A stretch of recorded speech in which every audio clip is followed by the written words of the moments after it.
우리는 역사상 가장 중요한 시점을 지나고 있습니다. 하나님께서는 하나님의 일을 하시기 전에 사람을 준비시키셨음을 우리가 알고 있습니다. 하나님 말씀은 마지막 때에 대추수, 대부흥의 때가 있다고 분명히 예언하고 있습니다. 아멘.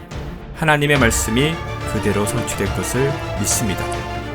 예레미야 눈물은 잠자는 교회와 영혼을 깨우기 위해 노력하고 있습니다. 이 가슴 뛰는 일에 함께 하길 원하시는 분은 카카오 채널로 연락 주시기 바랍니다. 당신은 위대한 하나님의 사람입니다.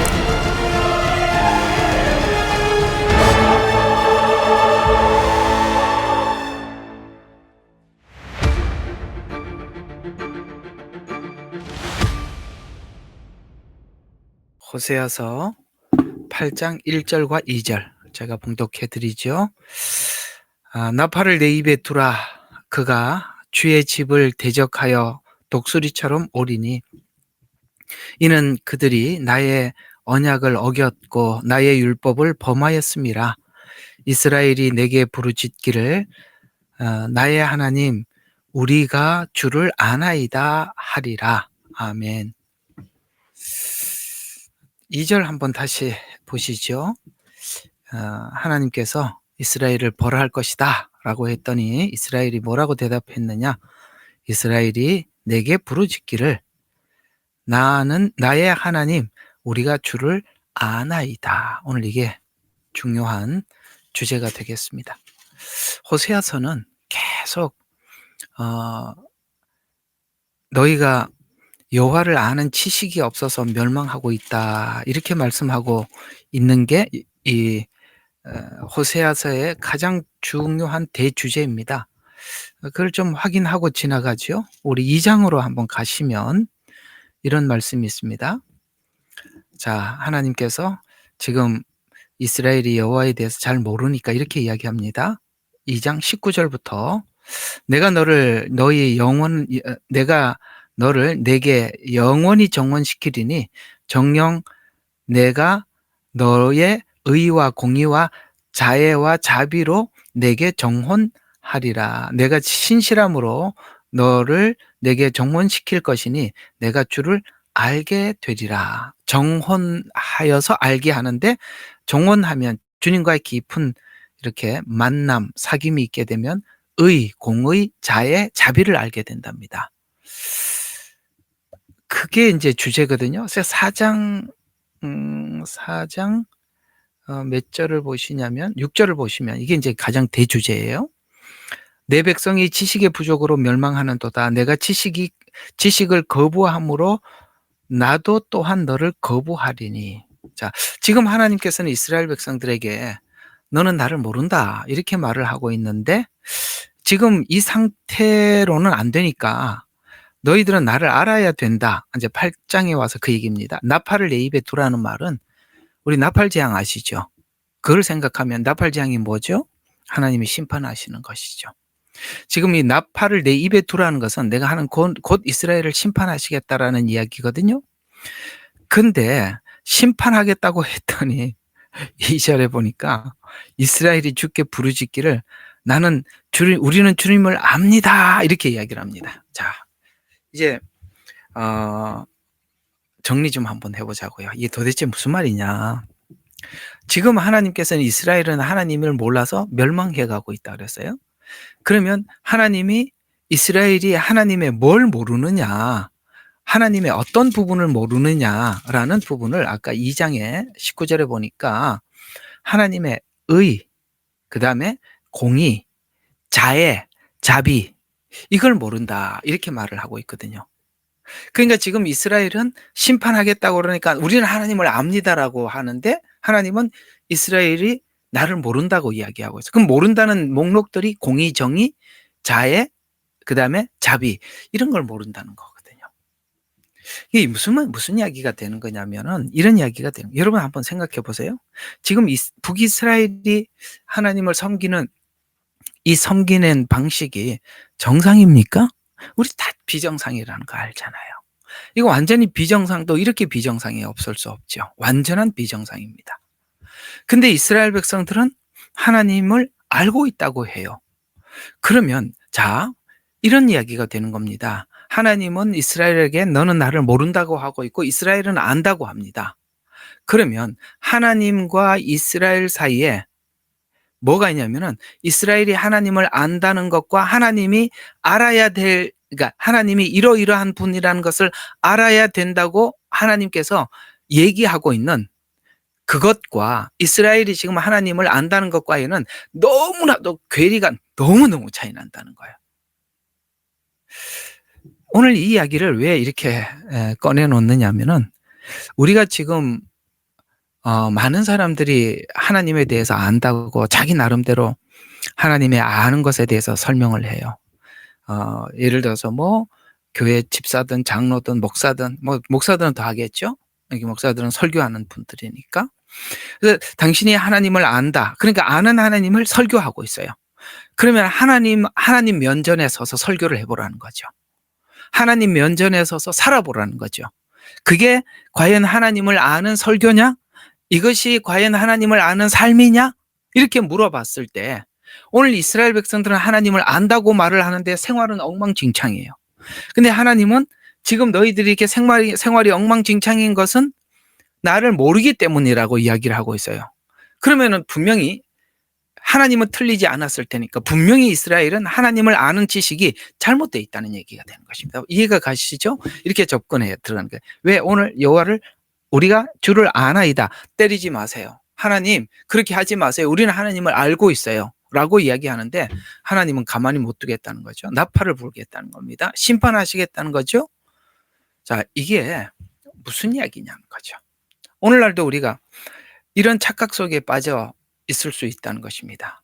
그것은 착각에 빠져 있다는 가장 분명한 증거는 우리가 삶은 엉망이고 하나님을 아는 지식은 자기가 있다고 생각하고 있는 이 사이에 전혀 하나님이 인정하지 않는 그런 북이스라엘의 삶이 그때 북이스라엘의 삶에서만 있는 것이 아니라 오늘 우리 신자들 생활 속에서도 이렇게 전혀 다른 이런 삶을 살 수 있다는 것입니다. 자, 그래서 오늘은 그 문제를 한번 다뤄보려고 합니다. 이게 하다 보니까 요즘 항상 주제들이 비슷비슷하게 가는 것 같습니다만 그 비슷비슷한 것도 왜 비슷할 수밖에 없냐. 성경 내용이 다 똑같으니까 비슷해 보이고 이쪽 각도에서 설명하고 저쪽 방향에서 설명할 뿐이죠. 오늘 이야기는 이렇게 풀어가면은 풀려질 것입니다. 우리는 은혜를 악용하는 사람들이 참 많습니다. 여호와를 아는데 여호와를 아는 그 사람이 알고 있는 이 아는 것은 은혜를 악용하는 쪽으로 알고 있다는 것입니다. 왜 사람들은 은혜를 악용할까요? 천국은 가야겠고 죄도 짓고 살고 싶어하는 이런 마음이 은혜를 악용하게 만드는 것입니다. 그들이 이렇게 은혜를 악용하는 사람들의 특징은 성경에서 어떻게 하면 구원을 받을 수 있는가라는 것은 구원을 이렇게 하면 받을 수 있다라고 그것만 찾아내요. 그리고 또 하나 찾으려고 하는 게 있습니다. 죄에 대해서 어떻게 하면 자유를 얻을 수 있느냐, 그 두 가지를 찾으려고 합니다. 쉽게 말해서 천국도 가고 사는 것에 삶에서 내 마음대로 죄 짓고 사는 자유도 얻으려고 하는 것입니다. 이런 마음을 가지고 있으면 100% 은혜는 오용되게 되어 있습니다. 이걸 가장 많이 오용한 것이 구원파죠. 이 구원파 이야기를 하게 되지만 이 구원파만 그런 게 아니라 실제 오늘 정상적인 교회를 다니고 있는 신자들 사이에서도 구원파와 같은 구원관을 이해하고 있는 사람들이 굉장히 많습니다. 구원파만 그런 게 아니라 실제 우리 교회 안에서도 이렇게 하나님을 이해하고 있는 사람들이 굉장히 많다는 것이죠.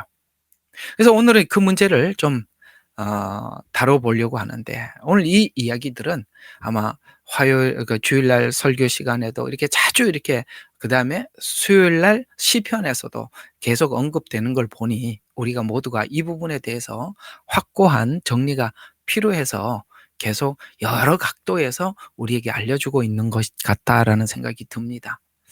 자, 우리가 기본적으로 복음을 안다는 것은 우리 모두가 하나님의 일방적인 긍휼과 은혜로 용서받았다는 것을 아는 지혜가 있는 것 맞습니다. 그것을 우리가 그 복음이라는 것은 하나님의 은혜로 우리가 구원받았다라는 것을 아는 것. 그건 기본적으로 복음을 아는 사람들이 모두에게 알고 있는 지식이기도 하죠. 그러면 이제 로마서가 질문한 것처럼 바로 로마서 5장에서 이 설명을 하다가 6장에 딱 들어가서 바로 이런 질문으로 바로 넘어가죠. 은혜로 구원을 받았다라고 하니까 인간들 죄성 속에서 나오는 질문. 우리 이제 곧 6장 들어갈 거거든요. 지금 우리가 5장 마지막 절 하고 있으니까 아마 다음 주가 되면은 6장 1절 들어갈 겁니다. 그게 이제 그 질문이 그겁니다. 은혜가 넘치게 하려고 죄에 거하겠느냐라는 질문이죠. 이 질문 왜 성경이 미리 질문했을까요? 우리 모두가 당연히 그렇게 생각을 하니까요. 왜? 우리는 죄인이고 죄성을 가지고 있어서 야, 이젠 예수 믿으면 천국 간다 그러고 하니까 그러면 이제 죄도 이렇게 마음대로 지어도 되겠네요. 이런 질문이 인간이면 나오더라. 그러니까 우리가 질문하기 전에 성경은 미리 질문을 꺼내놓는 거잖아요. 은혜에 넘치게 하려고 죄에 거하겠느냐라는 이 질문에 대한 대답이 6장 전체가 대답해야 할 만큼 너무나도 방대하다는 거예요. 그래서 6장 1절에 있는 은혜가 넘치게 하려고 죄에 거하겠느냐라는 설명을 이렇게 6장이라는 이 로마서가 얼마나 많은 걸 다룰 게 많아요. 그럼에도 불구하고 이 문제를 6장 전체가 다뤄야 될 만큼 설명이 필요하다는 거죠. 앞으로 6장에 이 문제를 굉장히 여러분들과 함께 세밀하고 깊고 세심하게 다뤄갈 겁니다만 그때 이제 하기로 하고 그러면 이제 왜 6장 전체가 대답해야 될 만큼 하는 거냐면 우리는 하나님 앞에 구원받은 이 하나님의 은혜를 남용하려고 하기 때문에 그렇습니다. 하나님 앞에 죄를 고하기만 하면 용서하더라. 그러니 마음껏 죄 짓고 와서 한번 하나님 잘못했어요 하면 또 용서받고 마음껏 죄 짓고 와서 잘못했습니다라고 하면 용서하니까 그래 우리 뭐 죄 짓는데 하나님께서 우리에게 이게 허용한 거네. 허가증을 내준 거네. 이게 회개가. 이렇게 생각을 하더라. 왜? 우리는 죄가 달콤하거든요. 그래서 그렇다는 거죠. 그러면 이 부분에 대해서 하나님께서 이제 저번 주에 이 말씀드렸던 이걸 가지고 야, 너희들은 하나님을 아는 지식이 없다는 증거를 내가 말해줄게 하고 했던 게 7장 어제 저번 주에 했던 그 내용이거든요. 7장 2절을 한번 보시죠. 그들은 내가 그들의 모든 악을 기억하고 있음을 그들의 마음속에 생각지 아니하는도다.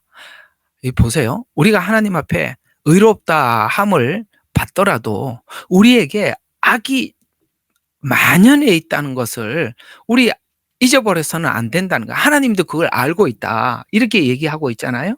모든 악을 기억하고 있음을 그들 마음속에 생각도 안 하는 거예요. 용서받았다고 하니까 내 죄에 대해서 아무것도 모르시는갑다. 이제 다 잊어버렸다. 이렇게 용서해 준다니까 끝났겠지 뭐 하고 그냥 그걸 애써 외면하려고 하는.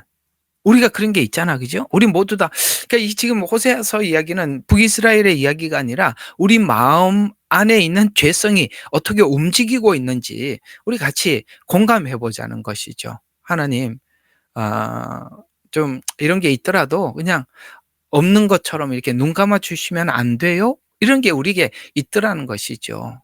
그러니까 네가 내가 하나님을 압니다라고 이야기하는 것은 지금 이스라엘 백성들은 뭐 하나님 앞에 죄를 고하기만 하면 용서해 주니까 하나님 고할 테니까 용서해 주십시오. 내가 하나님 그런 분이라는 거 알고 있습니다라고 그렇게 말을 하고 있는 거고 하나님은 지금 내가 너희들을 안다는 것은 내가 긍휼과 은혜로 죄 용서함을 받게는 해줬지만은 여전히 네가 네 안에 죄가 자리 잡고 있고 꿈틀거리고 있고 뭐 기회만 있으면은 죄가 드러내려고 하고 이건 내가 다 알고 있잖냐라고 이야기하고 있습니다. 그러니까 지금 이스라엘 백성들이 하나님을 알고 있다. 하나님이 이스라엘 백성들을 알고 있다. 이스라엘 백성들이 하나님을 알고 있다에 이 사이에 엄청난 괴리가 있다라고 말을 하면서 6절을 계속 보면 지금 그 죄를 너희 스스로가 돌이키기를 원했지만 그걸 돌이키지 않으니까 하나님께서 심판하시려고 지금 몽둥이를 들고 딱 준비를 하고 있어요. 지금 하나님께서는 북이스라엘을 치려고 아수르를 준비하고 있어요. 그러면 하나님을 안다면 7장에 보면 하나님을 안다면 우리 저번 주에 했던 거 복습 한번 해봐요. 네가 나를 안다면 나에게 와서 부르짖어야만 하는 거 아니냐라고 하는데 너희가 하나님을 모른다는 증거가 뭐냐? 내가 지금 이렇게 누군가를 통해서 너희들은 매를 대려고 하면은 분명히 네가 잘못해서 내가 너에게 매를 대려고 이렇게 매를 들고 있는 거 아니냐. 그러면 나한테 와서 제가 뭘 잘못했습니까? 하나님, 내가 뭘 잘못했죠? 내가 뭘 해결해야 되는 거죠? 하고 하나님 앞에 물어야 되는데 나한테 묻는 사람이 아무도 없다는 거예요. 되게 이상하죠? 하나님 지금 혼내려고 하면 하나님이 왜 혼내려고 해요? 제가 뭐 때문에 혼이 나야 되는지 혹시 제가 어떤 문제가 있는지 좀 가르쳐 주시죠? 이렇게 말을 해야 되는데 전혀 그렇게 하지 않다. 그게 나를 모르는 증거라는 거죠. 내가 왜 너희들에게 이렇게 매를 대야 되는지 이것조차도 네가 구분하지 못한다면 넌 나에 대해서 모르는 거 아니냐. 그렇죠? 사실 그렇습니다. 우리가 자라면서 부모님들에게 잘못할 때마다 훈계를 듣고 그렇게 자라왔었습니다. 우리는 부모가 매를 들 때는 아이씨 오늘 저녁에 오늘 또 왜 매를 대? 이렇게 생각하는 게 아니라 정상적인 부모라면 어떤 생각을 합니까? 아, 왜 이렇게 매를 대려고 하실까? 내가 뭘 잘못한 게 있을까? 이렇게 하면서 내게 부르는 자가 없다고 말하는 것처럼 제가 뭘 잘못했습니까? 뭐가 문제입니까? 이렇게 물어야 정상인데 하나님께 아무것도 묻질 않아요. 그러니 하나님이 왜 이렇게 행동을 하는지 묻지도 않는 걸 보니까 너희들은 아무것도 못한다. 내가 왜 매를 들어야 하는지도 너희들은 모른다. 도리어 매를 들려고 하니까 나를 찾지 않고 위기 때마다 뭐예요? 다른 데 가서 도움을 청하는 걸 보니까 그러니까 아버지가 자식을 사랑하는 마음에서 매를 드니까 이웃집에 가서 나 우리 아버지 매를 든다고 때리려고 그래요. 좀 와서 말려주세요. 좀 가서 싸워주세요. 이러고 앉아있다는 거예요. 도대체 하나님에 대해서 뭘 아냐? 하나님의 자비, 매를 드는 것도 자비인데 그걸 네가 아냐? 이렇게 묻고 있잖아요. 이게 이제 7장에서 보니까 너희들이 나를 모르는 증거가 위기 때 내가 어떤 행동을 취할 때 나에게 묻지도 않고 더 나가서 위기가 오면 하나님께 도움을 청하는 게 아니라 도리어 다른 데 가서 도움을 청하는 거 보니까 너 나에 대해서 아무것도 아는 게 없지 않냐? 라고 하나님이 이렇게 묻고 있는 것입니다. 근데 지금 이스라엘 백성들은 뭐라고 해요? 내가 나팔을 분다고 하니까 내가 주를 아나이다. 이렇게 대답을 해버렸어요. 이 엄청난 괴리를 아시겠습니까? 여러분들도 답답해하는 게 뭐죠? 우리 여러분들 잘 알고 있는 신앙의 옆에 있는 지인들이 있을 것입니다. 그러면 하나님께서 가끔씩 그들을 향해서 하나님께서 심판하시고 징계하시고 혹 우리에게도 그런 일들이 자주 일어나는 일들이죠. 그럴 때 우리가 하나님 마음이 어떠하신지 하나님이 왜 나에게 그렇게 하셨는지 우리는 옆에 있는 사람은 보고 있는데 근데 당사자는 잘 모른단 말이죠. 왜 그걸 당사자는 잘 모를까요? 아까 말씀드린 것처럼 그저 하나님은 자기를 천국에 보낼 그런 자 정도로만 생각하고 그래서 어떻게 하면 구원을 받나 또 어떻게 하면은 우리가 요리조리 피해서 죄를 마음껏 짓고도 살 수 있느냐라는 것만 연구를 하니까 하나님께서 지금 하나님의 백성들에게 뭔가를 하려고 하는 이 일에 대해서 알 리가 없죠. 바로 그런 이야기들입니다. 그래서 이게 이제 실제적인 위기가 와보면 우리 모두에게 위기가 와보면 진짜 하나님을 아는 사람들이 위기 앞에서 한 행동과 하나님을 모르는 사람들이 하는 행동은 전혀 다르죠. 그래서 진짜 위기가 와보면 하나님을 믿는 사람들은 하나님께 묻고 하나님 앞에 해결책을 구하게 되죠. 그러나 하나님을 모르는 사람들은 하나님의 매를 대도 어떻게 합니까? 오늘 북이스라엘이 했던 행동들처럼 외교, 정치, 종교 이런 방식으로 해결해 보려고 노력하는 그 근거가 바로 너희가 나를 모른 증거다라고 말씀하고 있습니다. 이렇게 되면 이 지경이 되면 어떤 문제가 생기느냐면 하나님을 향해서 열심을 내기는 내지만 그 열심은 자기 필요를 채우기 위해서 내는 열심과 다르지 않아서 오늘 여기 호세아서에서 말씀하는 것처럼 너희들이 나를 섬기는 것이 아니라 우상을 섬기는 것과 차이가 없다라고 이야기를 하는 것입니다. 이게 저번 주에 여러분들에게 말씀드렸던 것처럼 3년이라는 짧은 기간 동안 이 북이스라엘에는 6명의 왕이 등장을 했고, 북이스라엘을 보면 선한 왕이 하나도 없다는 것이죠. 이렇게 쿠데타가 계속 반복되는 것은, 권력 투쟁에 불과한 투쟁이 반복되는 것은 다만 권력의 싸움이라기보다는 하나님께서 이걸 가지고 지적하는 이유는 딱 이겁니다. 너희들이 신앙의 기본마저 버리고 하나님을 두려워하거나 하나님을 의지하지 않는다는 반증이라는 것이죠.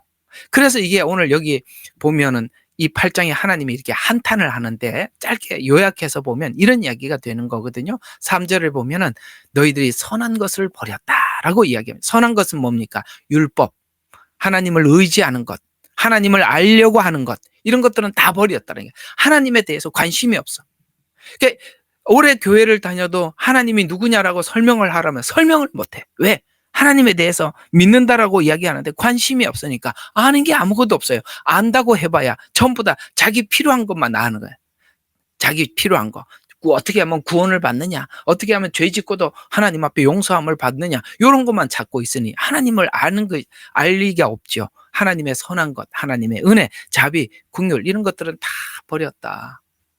그 다음에 또 하나님을 모른다는 증거가 또 뭐냐면은 4절에 그들이 세운 모든 왕들, 그들이 왕을 세웠으나 나로 말미암지 아니하고 그들이 고관을 세웠으나 나는 모르는 바다. 이 무슨 말입니까? 다 하나님이 합당하고 하나님이 세우라는 사람은 세우지 않고 자기 필요한 사람들만 세우더라는 것이죠. 그러니까 예를 들어서 네가 하는 일들을 쭉 보면 전부 다 네가 필요해서 너를 위주로 하지, 언제 나를 위주로 한 게 뭐가 있냐? 왕을 세운 거, 고관을 세운 거 다.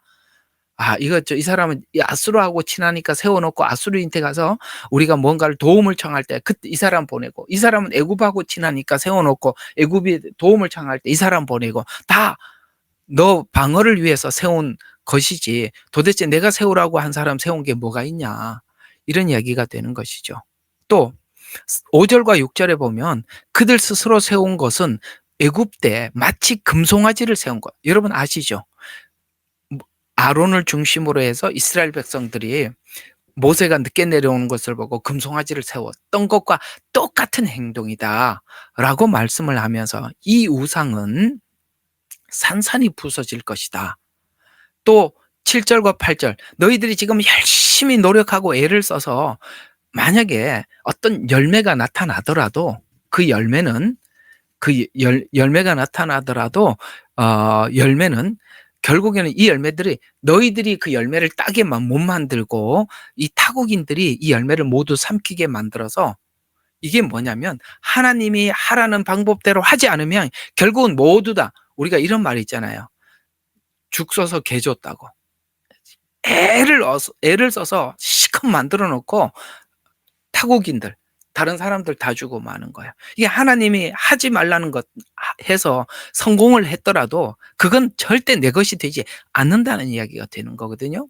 또 그래서 지금 너희들의 상태는 어떤 상태냐면 9절에 이렇게 말씀하고 있습니다. 그들은 혼자 있는 들나귀인 아시리아로 갔고 에브라임은 연애하는 자들을 고용하였도다라고 이야기. 이게 무슨 이야기입니까? 홀로 떨어진 들나귀라는 말은 주인 없는 들나귀처럼 아수르로 갔다는 얘기입니다. 즉 아수르에 대항하려 하면서도 또 정치적으로 힘을 얻으려고 갔다라는 이야기입니다. 또 에브라임이 연애하는 자들을 고용했다는 말은 친아수르 세력을 앞세워서 아수르에게 조공을 들여서 화친을 하고 타협을 해서 평화를 얻으려고 하는데, 너희들이 이 권력과 평화를 값주고 샀다라고 해요. 여러분, 이 권력과 평화는 하나님께서 왜 이스라엘의 평화를 깨트리고 계시는 겁니까? 이들을 가만히 이 상태로는 교육이 안 되는 거예요. 그러니까 하나님께서 지금 아수르를 통해서 교육을 시키려고 하는데, 가서 조공을 드리고 거기 가서 타협하고 머리를 조아리고 이렇게 해서 평화를 얻으려고 하는데, 하나님이 허락하지 않는 평화가 생기겠어요? 예? 우리가 애써 갖고 이렇게 한다고 되겠어요? 하나님이 몽둥이를 아수르를 몽둥이를 하나님이 든 몽둥이를 우리가 어떻게 뺏겠어요? 하나님이 이스라엘은 이 상태로는 안 되니까 평화를 깨고 하나님께서 이스라엘을 지금 세우겠다는 것이죠. 그러니까 이런 이야기가 되는 겁니다. 말로 하지 않으니까 하나님이 훈계를 하는 거예요. 이렇게 매를 댈 수밖에 없는 거예요.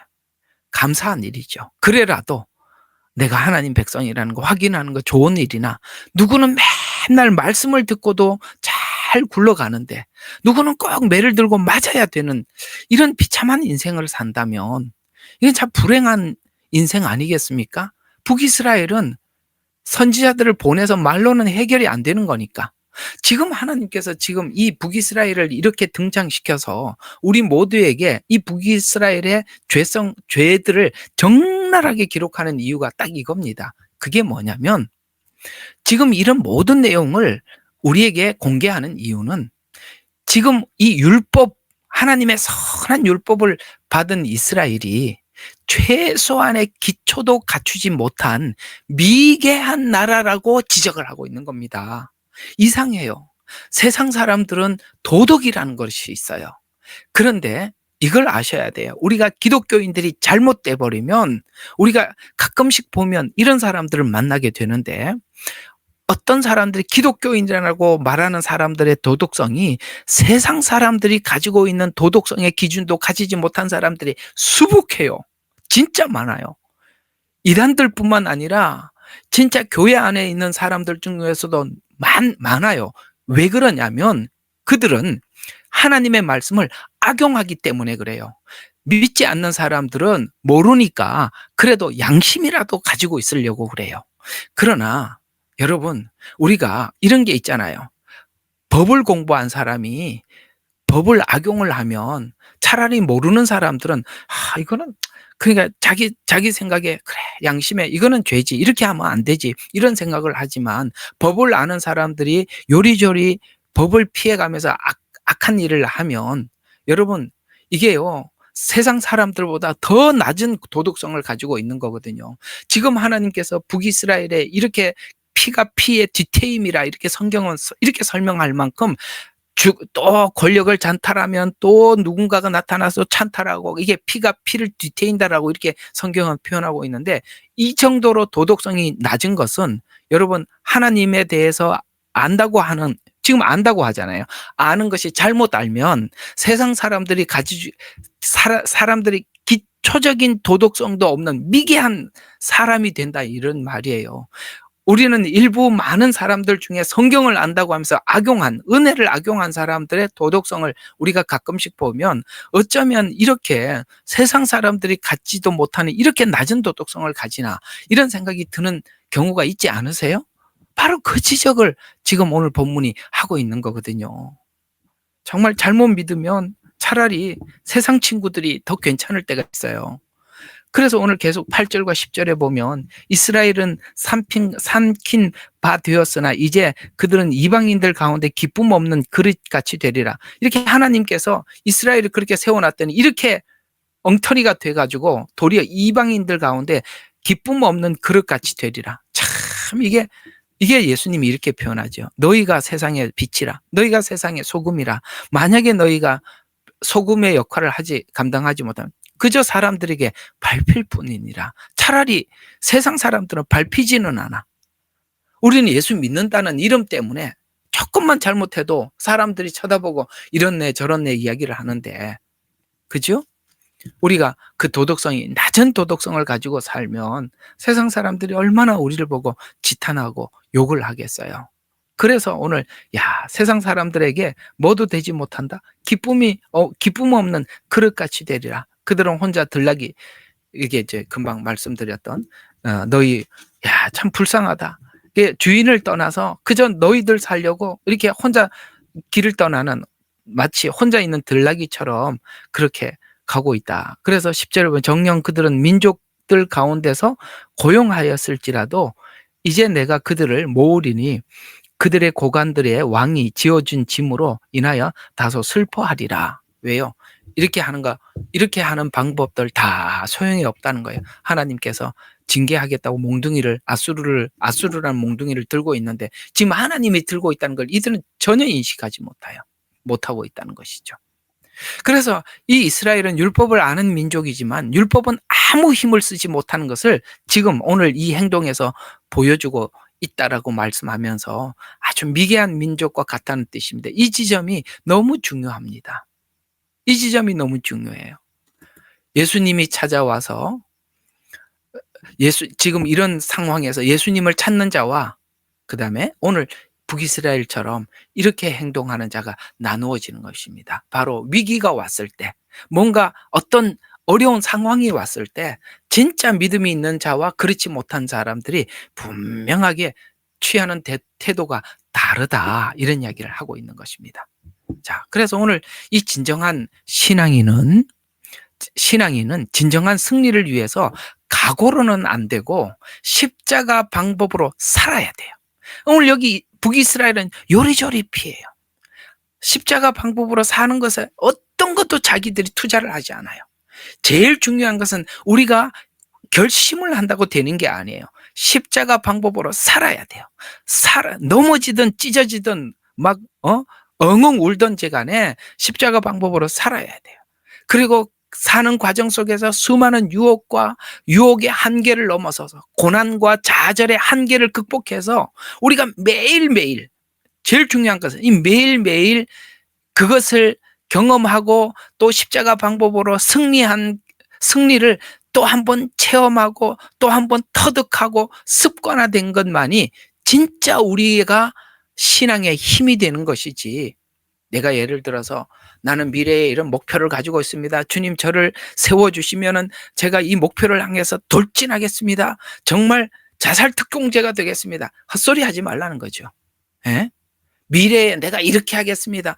그건 하나님과 아무 상관이 없다는 거예요.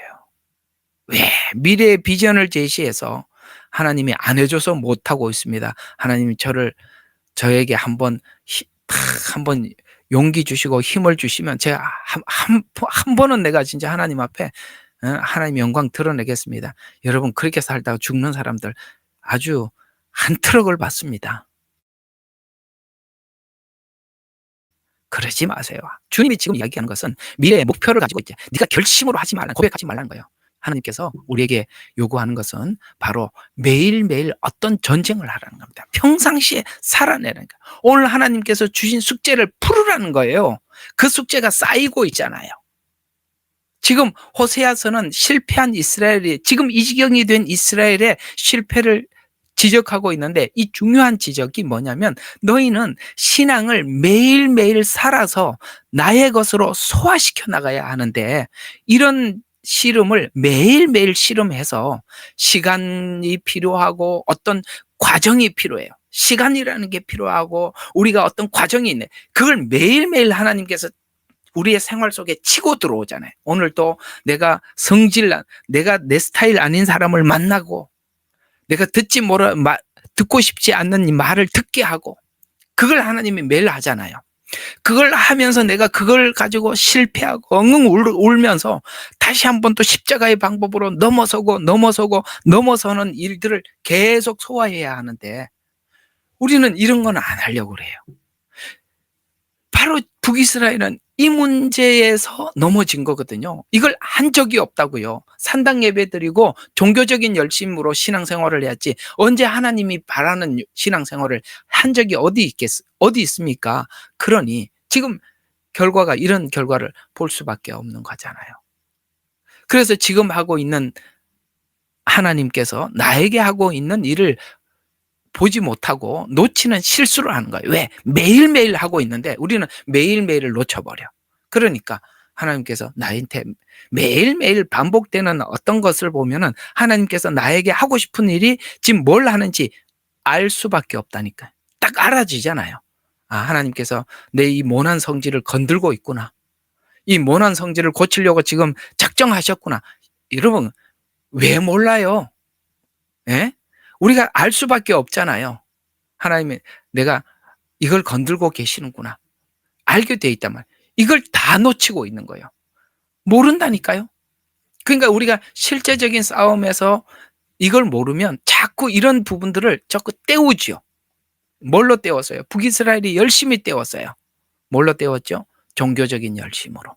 그러니 이사야서 1장에 보면 하나님이 보다 못해서 뭐라고 그러는가? 더 이상 재물 가져오지 마라. 말라기 10장에서 1장 10절에는요. 성전문을 닫아라. 이런 말을 할 정도죠. 지겹지 않습니까? 하나님은 본성을 바꾸자고 하고 있고 우리는 겉만 자꾸 씻어내고 있고 안에는 그래서 예수님이 회칠한 무덤이라는 말은 뭡니까? 그 속에 시체가 썩고 있다는 거예요. 근데 겉은 회요. 하얀 여러분 아시죠? 횟가루. 하얀 횟가루를 뿌려놓으니까 지나가는 사람들은 어이구 이렇게 깨끗하네. 깨끗하긴 뭘 깨끗해요. 안에 시체가 썩고 있는데요. 그러니 하나님이 그 내면을 보니 더 이상 재물을 가져오지 마라. 성전을 문을 닫을 자가 누구냐? 이렇게 하나님께서 말할 지경에까지 왔다는 것입니다. 그래서 오늘 성경 본문이 그걸 말해주고 있는 것입니다. 나는 신앙인이라고 생각하고 있는데 하나님은 아니라고 말씀하고 있고 그래서 하나님은 이 문제를 그냥 넘어갈 수는 없고 그래서 지금 하나님 작정한 게 뭐예요? 백성을 흩어버리는 겁니다. 북이스라엘은 곧 흩어질 거예요. 또 하나는 성전이 파괴될 겁니다. 이 스가랴서 하면서 성전 파괴에 대해서 주일날 저녁에 좀 더 깊게 나누겠습니다. 이게 얼마나 중요한지, 우리가 이 모임이 얼마나 소중한지. 그래서 백성을 흩어버리고 흩어지면 진짜 혼자서 고민할 수밖에 없어요. 그 다음에 성전이 파괴되고 이런 심각한 상황까지 왔어요. 하나님은 이렇게 극단적 조치를 내릴 수밖에 나팔을 불겠다는 것이죠. 이것이 바로 하나님 이스라엘과 그 다음에 하나님 사이에 굉장한 갭입니다. 이게 뭐냐? 하나님은 매일매일 이 문제를 해결하자고 팔을 걷어붙이고 나오고 있고 이스라엘 백성들은 여기에 대한 아무 감각이 없어요. 여러분 신앙생활은 언제 한 방 하나님 앞에 제대로 하는 게 아니라 지금 하는 겁니다. 지금 하나님께서 매일매일 함께 하면서 매일매일 우리에게 뭔가를 하고 있단 말이에요. 그걸 놓치면 오늘 북이스라엘처럼 모든 걸 잃어버리게 되는 크고 큰 일을 치러야 하는 것입니다. 한번 물어볼게요. 여러분 매일매일 하나님이 이 일을 하는 일에 우리가 적극적으로 반응해서 하나님이 원하는 일을 우리가 해드리고 싶습니까? 아니면은 이걸 계속 쌓았다가 또 쌓았다가 나중에 하나님께서 이 북이스라엘이 성전도 파괴시키고 그 다음에 그들을 다 포로로 데려가고 여러분들 모든 걸 다 잃어버릴 수밖에 없는 이렇게 한 방에 해결하실래요? 아니면은 매일매일 해결하실래요? 그럼 여러분들은 저에게 그렇게 이야기하겠죠. 그 목사님 그 말이라고 하십니까? 우리 매일매일 해야죠. 어떻게 한순간에 진짜 이 지경까지 오늘 여기 북이스라엘 포로로 얼마나 비참한지 아시죠? 그렇게 끌려가게 되었다는 것입니다. 지금 이스라엘이 한 실수들은 하나님을 섬긴다고 만든 제단과 율법이 그게 참 거룩한 거잖아요. 이 성전에 모여서 하나님 앞에 예배를 드리고 율법이 공포되면서 우리 마음을 새롭게 하고 이걸 완전히 자기 필요, 아까 서두에 말씀드린 것처럼 성경을 보는데 뭐만 보느냐, 어떻게 하면 구원을 받느냐, 이렇게 하면 구원 받나, 저렇게 그 구절만 딱딱 빨간 줄 쳐놓고 그것만 배우려고 그래요. 그리고 이렇게 죄지어도 되네. 이거 뭐 간음하다 현장에 잡혀온 사람 예수님 용서해 주셨으니까 우리도 간음 계속해도 용서해 주시겠네. 이런 것만 찾아내고 있으니 뭘 할 수가 있느냐. 그래서 너희들이 가지고 있는 율법과 성전이 하나님을 잘못 해석하는 바람에 부패하고 썩었고 그것이 도리어 너희들에게 독이 되었다. 아시겠습니까? 우리가 알고 있는 여호와를 아는 지식들, 잘못 알고 있는 것이 우리에게 완전히 독이 될 수 있다는 것을 말씀해 주고 있는 것입니다. 이 일을 잘하라고 지도자들을 세우고 하나님이 세우시고 제사장들을 세웠는데 하나님이 세우려고 하는, 여러분 만약에 하나님이 북이스라엘에게 제사장을 세운다면 지금 있는 그 제사장들은 다 자기들이 세운 제사장이에요. 왕들을 세운다면 자기들이 세운 왕들이에요. 만약에 하나님께서 북이스라엘의 왕을 세운다면 아마 그 왕은 남유다에 내려와서 예루살렘에 가서 예배하자고 그렇게 얘기했을 겁니다. 만약에 하나님께서 북이스라엘의 제사장을 세운다면 북이스라엘의 훌륭한 호세아를 세우든지, 북이스라엘에게 유명한 누가 있어요? 엘리사를 세우든지, 하나님 그런 사람을 세웠어요. 전혀 그런 사람들 세울 마음이 없죠. 진짜는 세우고 싶은 마음이 없어요. 자기들이 원하는 말을 하는 제사장과 그런 지도자를 세울 마음만 있죠. 이게 뭔 뜻이죠? 성도들이 누구 설교만 듣고 싶어 하죠? 이렇게 하면 천국 갑니다라는 것을 잘 가르쳐 주는 목사.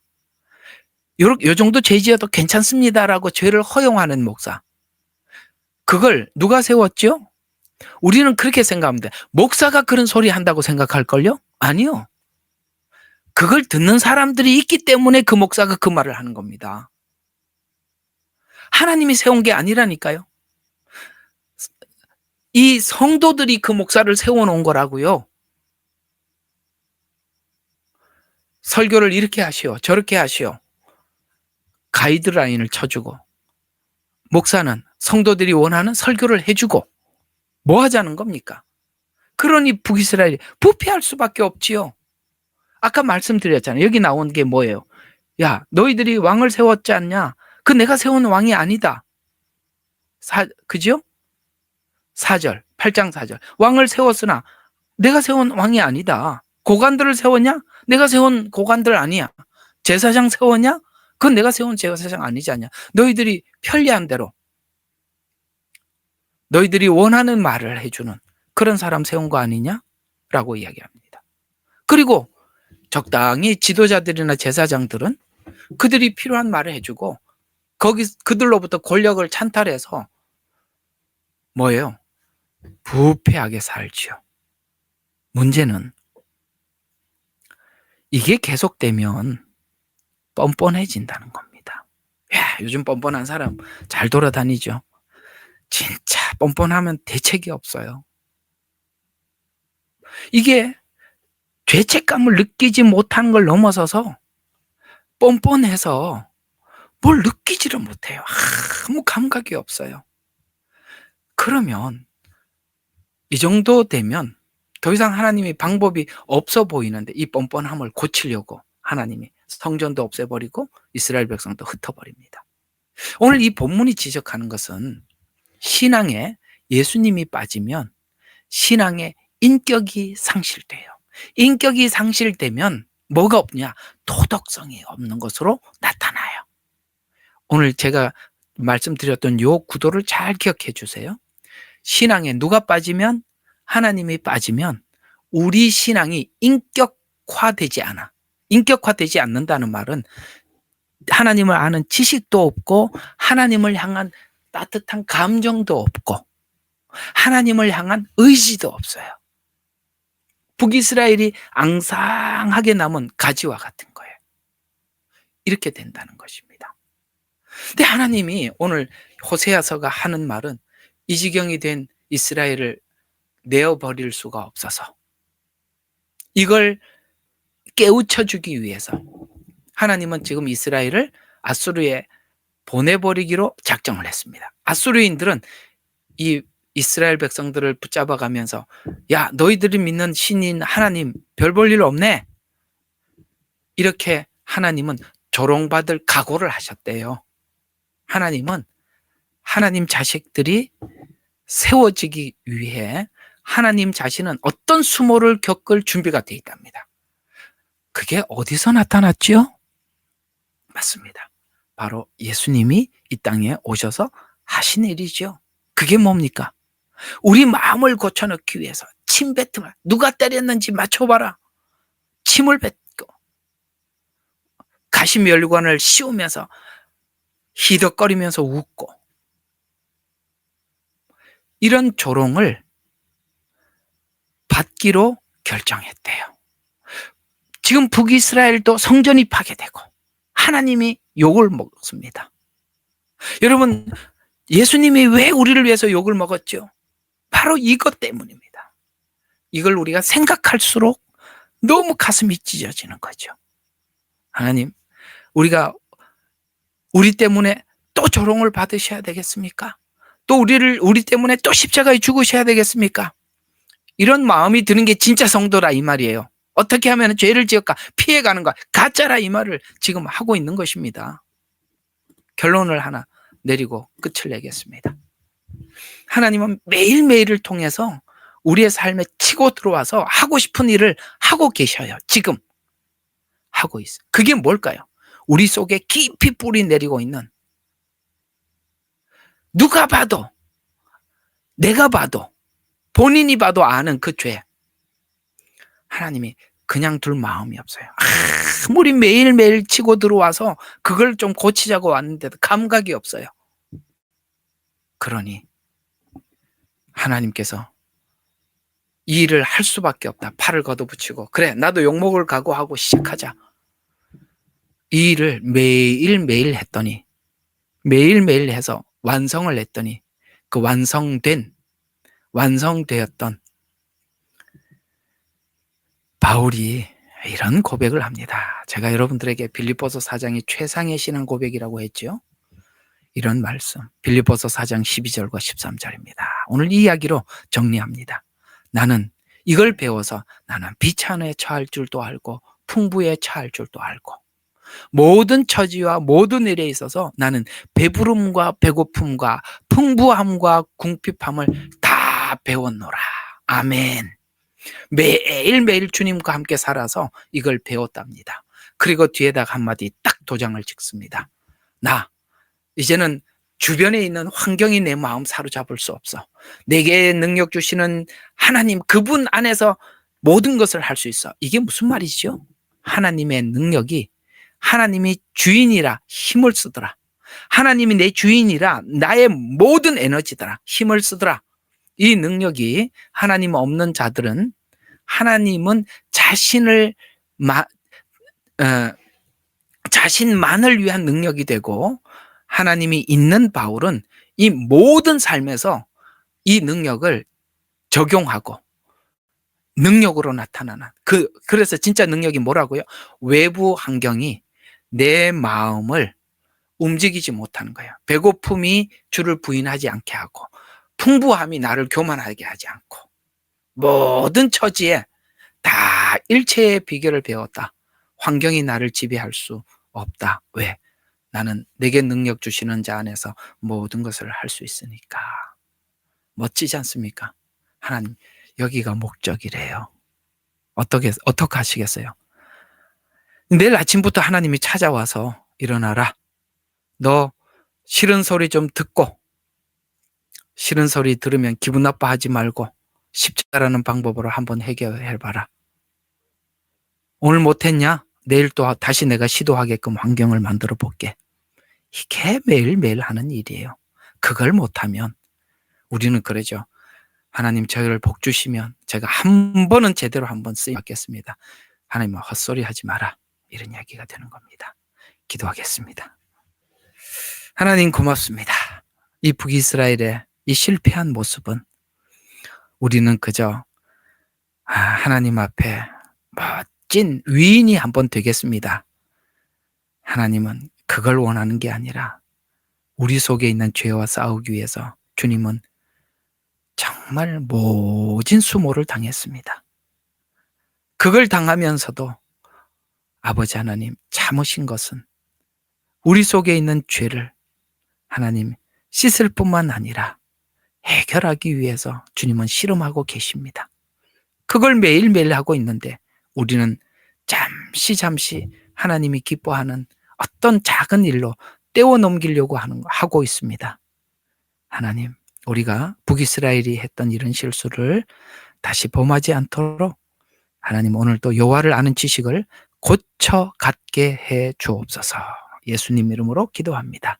아멘. 예레미야의 눈물은 시대에 맞는 말씀 선포와 변질되지 않은 순수 복음을 외치고 있습니다. 함께 연결되어 하나님께 예배드리며 이 마지막 때에 하나님께 쓰임받길 원하시는 분은 카카오 채널로 연락 주시면 연락 드리도록 하겠습니다. 고정 댓글에 채널 경고와 착제에 대비한 예비 채널과 제2 채널 링크를 올렸습니다. 이 채널 또한 구독 부탁드리겠습니다. 감사합니다. 우리는 역사상 가장 중요한 시점을 지나고 있습니다. 하나님께서는 하나님의 일을 하시기 전에 사람을 준비시키셨음을 우리가 알고 있습니다. 하나님 말씀은 마지막 때에 대추수, 대부흥의 때가 있다고 분명히 예언하고 있습니다. 아멘. 하나님의 말씀이 그대로 성취될 것을 믿습니다.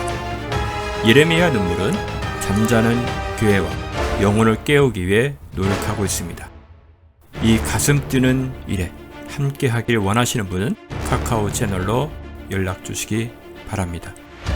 당신은 위대한 하나님의 사람입니다.